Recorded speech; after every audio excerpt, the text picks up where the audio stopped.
Assalomu alaykum. Жол полициясы сержант Махамбетжан. Бауырым ішіп алсың ғой. Аздап ішіп алдым. Қатырасыңдар, бүгін бәрі ішіп, үрлешме. 150 градус, нормальный врач. 150 ма? 50 градус бар екен ғой аға. Несең шалып қоясың. Өздерің іше бермей маған оқыз. Толтырықпай. Молодец. Байқап жүр өзіңе.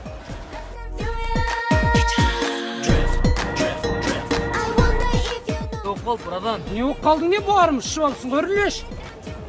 500 градус. Серега, келеш, жир не келет мына жақта, бермеш. Не істеймін сен? Братан, келісейік ме конкретно? Жай, камера, фиксация. Бір ділдей 900 көмірі 5-тегі ұят емес пе? Братан, қанша дейсің? Мә, братан, 10 мың даушы. Жай. Братан, енді өзің үрлей саласың ба?